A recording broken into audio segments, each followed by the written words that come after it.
Pues estamos de vuelta en este nuevo cierre de Wall Street y cuando digo que tenemos entrevistón es que lo digo por algo. Y el entrevistón de hoy nada más y nada menos nos mete directamente en la parte geopolítica con uno de los expertos más autorizados del mundo mundial, que en este caso es Juan Antonio Aguilar, director del Instituto Español de Geopolítica. Juan Antonio, bienvenido. Muchas gracias por la invitación. Un placer siempre recibirte. Para aquel marciano que no conozca a Juan Antonio, es un reconocido experto en seguridad y conflictos internacionales con una amplia trayectoria en análisis geopolítico. Hoy toca sí o sí entrar de primero en esa tensión que hay en el Líbano. Más de 100.000 soldados preparados y además teniendo ofertas de refuerzo, ¿no? Bueno, yo creo que para intentar analizar un poco el contexto en el que se produce ahora mismo la situación en la frontera norte de Israel, yo creo que hay que mirar todo el teatro de guerra. El teatro de guerra desde el comienzo de lo que ocurrió el 7 de octubre del año pasado. Y el teatro de guerra es que se abrieron 7 frentes. Lo que pasa es que, claro, nos focalizamos en Gaza porque es donde se está ocurriendo una situación absolutamente sangrienta e inaceptable. Pero el teatro de guerra es mucho más amplio. Es decir, no ha habido una escalada, digamos, descomunal, pero es que la propia estrategia llevada a cabo por todos los actores va en esa dirección, de ir a una guerra de desgaste y no una guerra dinámica. Y eso es lo que hemos estado viendo todos estos meses. Los 7 frentes, claro, la frontera del Líbano, donde está Hezbollah, los saltos de Golán en Siria, los lanzamientos que realizan las milicias chiitas desde Irak, desde Siria, desde Bahrein, el Mar Rojo, con Yemen, lo que ocurre en Cisjordania y en la frontera jordana, por supuesto lo que está ocurriendo en Gaza. Al final son una serie de actores que tienen una importante retaguardia estratégica, que es Irán. Sin duda. Entonces, Hezbollah, que esta es la segunda parte, ya una vez visto cómo es el teatro de guerra, Hezbollah no son unas milicias como las de Hamas. Hezbollah no es, a pesar de la propaganda occidental, una organización terrorista, como si fueran una especie de grupo de comandos y demás. Hezbollah es todo un ejército.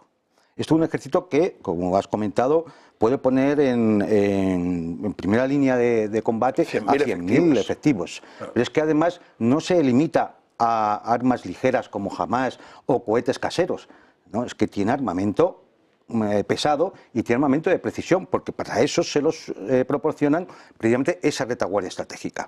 Perdona que te corte, justamente esa retaguardia estratégica de la que has hablado con ese teatro de guerra, has comentado Bahrein, y Bahrein yo lo comento muchas veces dentro de la parte financiera, porque el índice económico de Bahrein, el índice bursátil de Bahrein, está despegando de una manera brutal, con lo cual evidentemente esto tiene que tener algo que ver con esos movimientos por parte de Irán y toda esta situación, ¿no? Claro, pues Bahrein tiene una mayoría chiita, ¿no? Y entonces, claro, tiene ahí una influencia muy grande, ¿no?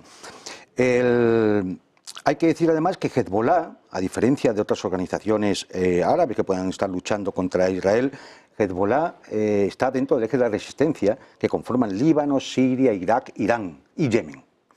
Y Hezbollah ha aprendido, tiene experiencia, ya le ganó al ejército israelí en 2006 en una guerra en el Líbano, y tiene experiencia porque además tiene su propia doctrina militar que elaboró el general Qussein Soleimani, que fue asesinado hace pocos años en una operación norteamericana en Bagdad, que es el gran cerebro de toda la estrategia militar en la zona.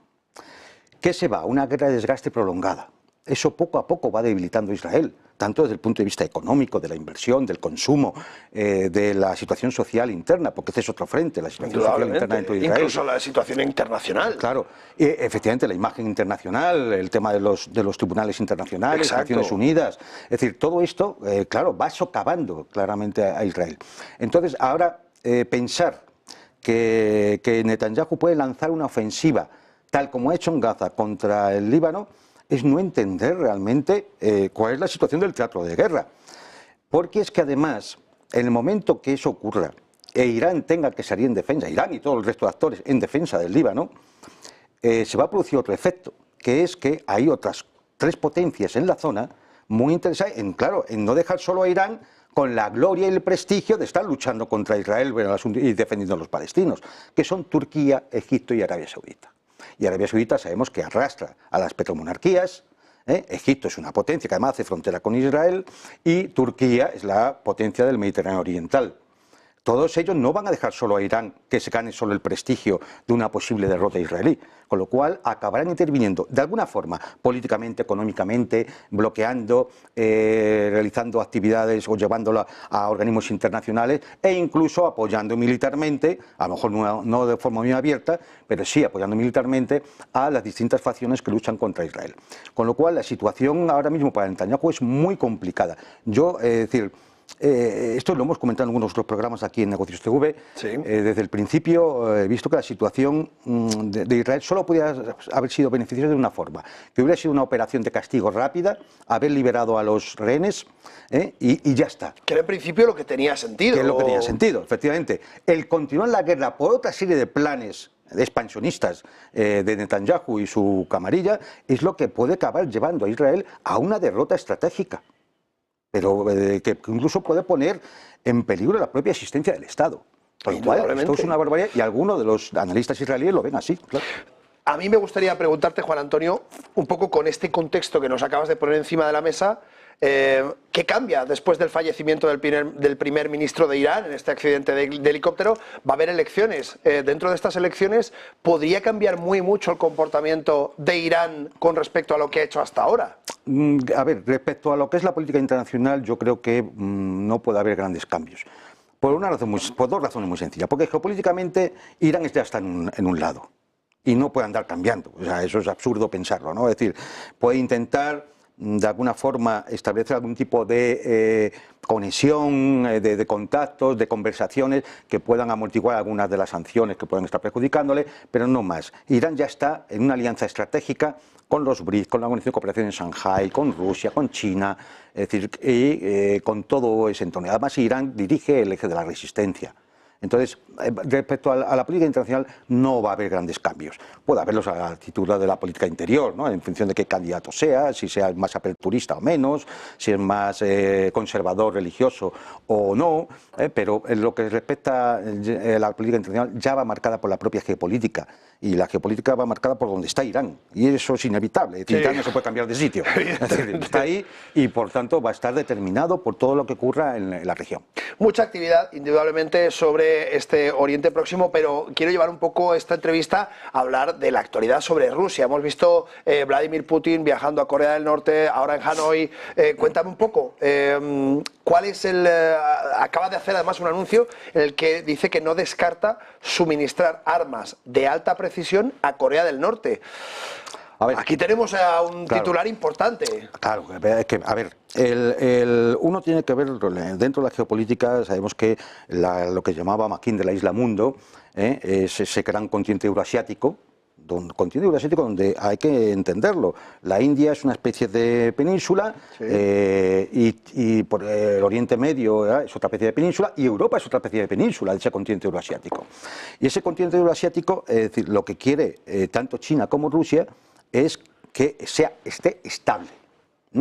Y por eso hay toda una serie de conformaciones y de formaciones internacionales que agrupan a estados, que muchas veces hay estados que están en varias de ellas o incluso en todas. Estamos hablando de la Unión Euroasiática, de la Organización de Cooperación de Shanghái, de la ASEAN, Asia-Pacífico, estamos hablando de los propios BRICS, de la Organización del Tratado de Seguridad Colectiva. Es decir, pero hay un país que no está en ninguna de esas, que era Corea del Norte. Y claro, Corea del Norte es otro de los países sancionados. Casualmente. Casualmente. Y nadie puede extrañarse de que haya una solidaridad de los sancionados. Claro, es lógico. Si a mí me sancionan, me voy a apoyar en otros colegas que también están sancionados. Y así ocurre con Venezuela, por ejemplo. Correcto, lejos, hemos visto cómo Venezuela surte de petróleo a China, a Corea y a otros. Y entonces, al final, los sancionados tienen que buscarse la vida, de alguna forma, para establecer sus propias relaciones, y con lo cual se va conformando un bloque que se va separando cada vez más de Occidente. Esto es lo que estamos viviendo en estos momentos.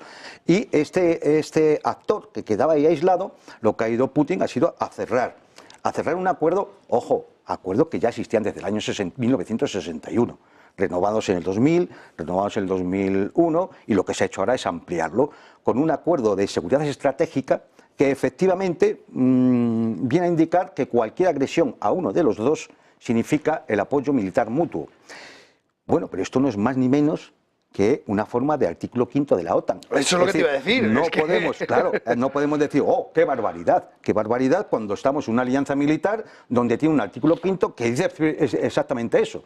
Da la sensación de que en este orden basado en reglas, lo que se aplica es las reglas son para los demás y yo hago lo que me da la gana. Eso es lo que suele hacer la OTAN. Es decir, y entonces tienes que escuchar declaraciones de dirigentes occidentales, del propio secretario general de la OTAN y demás, que son todas las mismas, porque al final es todo lo mismo. Es decir, aquí hay una jerarquía geopolítica en cuanto al bloque occidental, que es Estados Unidos, la Casa Blanca, bueno, la Casa Blanca, el poder real, el establishment, es decir, que para uno saber qué es lo que dice, pues tiene que ir a los medios realmente serios, corporativos, como Wall Street Journal, o como The Economist, o como Financial Times, ¿no? Para saber lo que piensa realmente el Estado profundo, lo que piensa el establishment, o a los informes de la Rand Corporation o del Atlantic Council, que son lo que diga. Luego ya de ahí los miembros de la Casa Blanca es donde extraen, digamos, la doctrina que tienen que aplicar, ¿no? Y eso se va a repetir ya hacia abajo en la OTAN, en la Unión Europea, en los presidentes de turno y primeros ministros de los países de la OTAN y de los aliados. Pero entonces, Juan Antonio, ¿cómo crees que puede reaccionar la comunidad internacional? Porque claro, hasta ahora vemos que Rusia efectivamente va haciendo esta peregrinación por los compañeros sancionados, como bien has dicho, y que lógicamente nadie se puede extrañar de ello. Pero sí que puede haber una reacción por parte de la comunidad internacional diciendo, oiga, es que si usted se alía y ahora me hace esta especie de artículo 5, yo tendré que tener alguna respuesta, ¿no? Vamos a ver, es que la comunidad internacional se ha expresado realmente en esta conferencia de paz, entre comillas, que ha habido en Suiza el pasado fin de semana. Sí. Donde al final allí se juntaron para ponerse de acuerdo los 50 de Ramstein. Pero eso no es toda la comunidad internacional. La comunidad internacional son 190 países aproximadamente, Naciones Unidas, invitaron a 160, se presentaron 90, aparentemente estuvieron de acuerdo 78 y por último ya nos hemos enterado, según por el Ministerio de Exteriores suizo, de que no hay tal declaración firmada. Ah, muy bien. Está publicada en la web del Ministerio, pero ahí no ha firmado nadie. O sea, de los 90 que acudieron no ha firmado nadie. No ha firmado nadie. Ah, muy bien. Es decir, y si no, yo, de verdad, que alguien me enseñe el documento firmado, de verdad. Si alguien lo busca, mira, aquí hay correo electrónico. Bueno, pues aquí hay correo electrónico, aquí hay de todo. Que nos envíen si alguien tiene el documento, firmado, que nos lo envíe y yo se lo paso a Juan Antonio sin ningún problema. Sí, sin ningún problema. Yo, decir, pero no hay tal documento firmado, ¿eh? De hecho, la primera página web dice que los países que aparecen porque los metieron, se han ido descolgando. Por ejemplo, fueron Jordania e Irak los primeros, ahora ha sido Ruanda, y se han ido descolgando porque no han firmado nada. Entonces, la comunidad internacional está dividida. Cuando hablamos qué puede hacer la comunidad internacional, qué puede hacer Occidente realmente, sí, qué puede hacer bueno, pues la OTAN y sus aliados, ¿no? Que son esos 50 de Ramstein, esos 50 que organizaron la conferencia esta de paz, esos 50 que están representados en el G7, esos 50 que se reúnen en Bruselas. En el fondo es todo lo mismo. Pero una conferencia de paz, perdóname Juan Antonio, donde los que están en guerra no acuden. Bueno, a ver, que la conferencia, no vamos a entrar ahora en el análisis porque eso ha sido una patraña. Claro, ridículo. Eso ha sido una patraña ridícula, ¿no? Es decir, ya lo hemos comentado en nuestro programa, una patraña ridícula. Pero lo que te indica que es eso, la comunidad internacional. No, serán estos. ¿Qué pueden hacer? Pueden hacer poco. ¿Qué van a hacer?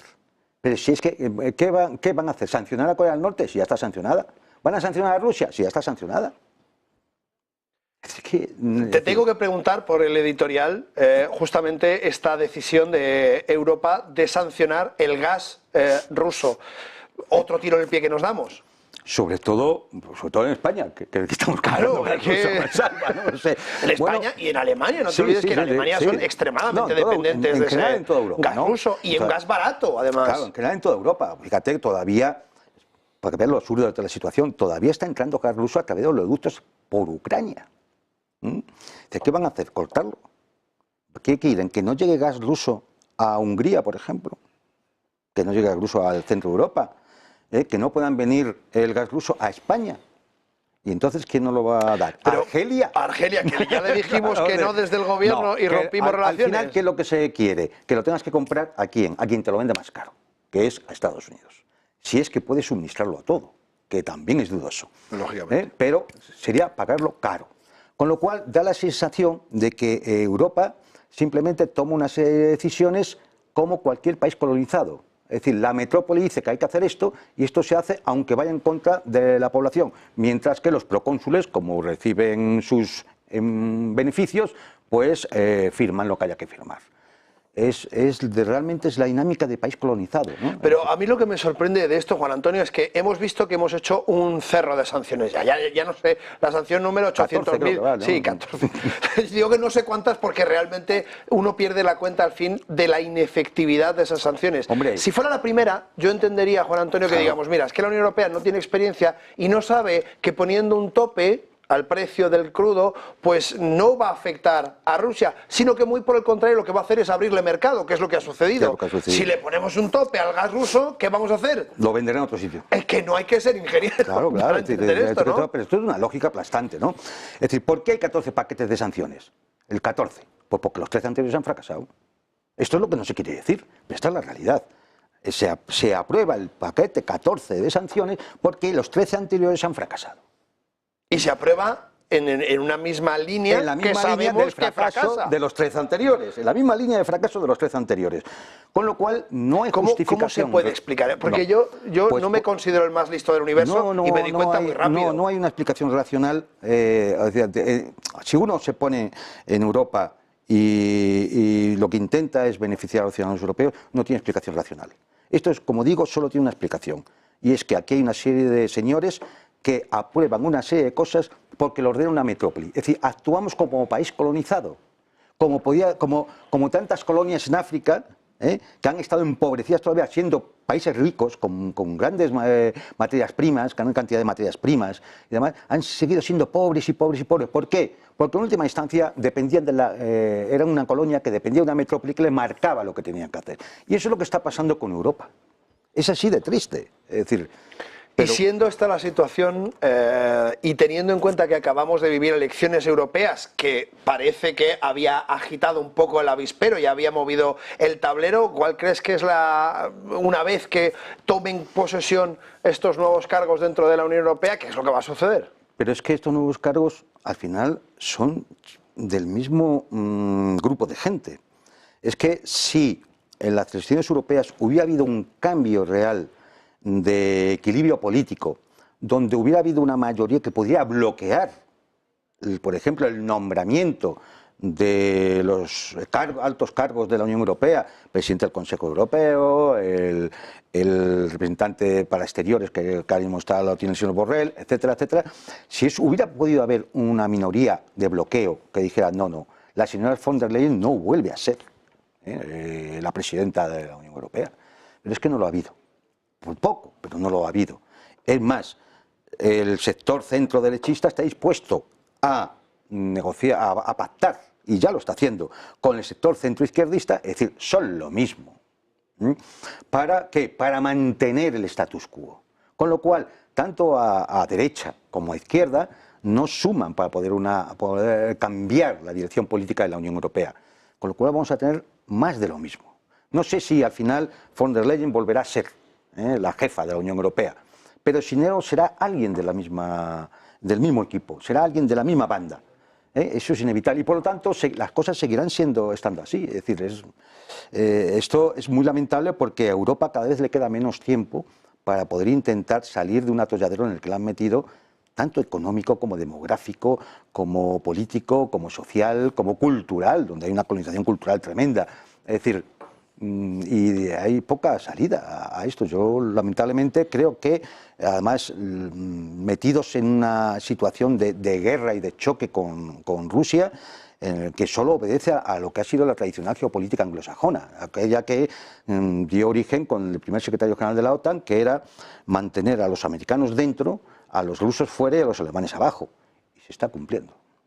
Dentro de todo este tablero, que es una auténtica locura, nos dejamos un poco fuera, y parece que está casi olvidado, la relación entre esos nuevos amigos que está reclutando Putin, que está afianzando Putin con todos esos tratados que, como muy bien has explicado, no son nuevos, sino que se están renovando, pero nos quedamos un poco in albis con qué sucede con China y Taiwán, porque aquí hay un paralelismo complicado que está quedando un poco a un lado y que a mí me da la impresión de que podría dar que hablar en muy breve. A ver, el tema está en que Estados Unidos y sus aliados ahora mismo tienen muchos frentes abiertos. Tienen un frente en la Europa Oriental, todos sabemos cuál es, tienen un frente terrible en Oriente Medio, que está haciendo saltar chispas entre Netanyahu y la propia Casa Blanca, tienen un frente en el Sahel africano, tienen un frente abierto precisamente en el mar de Japón, con las Coreas y demás, y claro, pero el frente principal que ellos consideraban como el más estratégico de todos, que es el Asia-Pacífico, que es el tema de intentar contener a China en esa doctrina de la contención, y para eso Taiwán es el pivote necesario, pues ese le tienen abandonado. Le tienen abandonado porque no da para todo. Y como no da para todo, están perdiendo tiempo que China va ganando. Y China va ganando porque sabe que Taiwán podrá aguantar un tiempo más largo, menos largo. Pero tanto dentro de la sociedad taiwanesa ya han perdido, es decir, el actual partido gobernante, que es proindependentista, ya ha perdido la mayoría en la asamblea el parlamentaria en Taiwán. La mayoría ya la tiene el Kuomintang y sus aliados, que son partidarios de negociar con la China continental. China sabe entonces que políticamente van en la buena dirección. Económicamente, China continental sigue siendo el primer socio económico de Taiwán. Y no hay que ser muy inteligente para darse cuenta de que cuando Estados Unidos logre llevarse esas empresas de chips súper necesarias y estratégicas a Arizona, que ya lo está haciendo, Taiwán será abandonada y caerá como fruta madura ante China. Si hay alguna provocación del tipo de una declaración de independencia, sin duda China intervendrá militarmente. Pero yo no sé si las autoridades taiwanesas van a estar también tan locas como para eso, ¿no? Porque Estados Unidos, por muchas armas que le intente mandar ahora, no va a poder aguantar en todos los frentes. Juan Antonio, me quedo sin tiempo hace una eternidad, pero me estaría hablando contigo horas, porque conoces muy bien muchos temas interesantísimos que me apetece que comentemos otro día, si te parece bien. Bueno, pues cuando tú que eres el jefe digas. Muy bien. Pues Juan Antonio, que ha estado hoy con nosotros, Juan Antonio Aguilar, director del Instituto Español de Geopolítica, nos ha contado un montón de cosas. Ya sabéis, Taiwán podría caer como China madura si Estados Unidos abandona esa hegemonía que tiene ahora encima de los chips en Taiwán. Nosotros nos tenemos que ir a publicidad 2 minutitos, pero no os vayáis porque nos queda una de chicha por delante espectacular.